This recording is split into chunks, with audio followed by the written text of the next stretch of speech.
ഇത് കണ്ണാടിപ്പറമ്പ്, കണ്ണൂർ ജില്ലയിലെ ഒരു കൊച്ചു ഗ്രാമം. സന്തോഷമായി കഴിഞ്ഞു വന്ന നമ്മുടെ ഗ്രാമത്തിലേക്ക് ചിലർ വന്ന് പ്രശ്നങ്ങൾ ഉണ്ടാക്കാൻ തുടങ്ങി.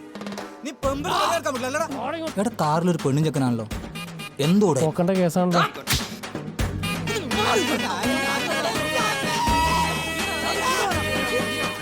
അല്ല, ഇതൊന്നുമല്ല നമ്മുടെ കഥ. ഇവനാണ് നമ്മുടെ കഥയിലെ നായകൻ, വിനോദ്.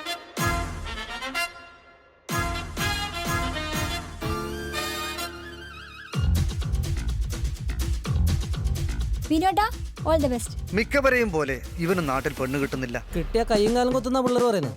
പക്ഷേ ഒരിക്കൽ അവന്റെ ജീവിതത്തിലേക്ക് ഒരു പെണ്ണ് കടന്നു വന്നു. ഞാൻ പറഞ്ഞില്ലേ എവിടെ ആരോ കാത്തിരിക്കുന്നുണ്ട്. പിന്നീട് നടന്നത് ബാക്കി നിങ്ങൾ പടം ഇറങ്ങിയ കണ്ടോ.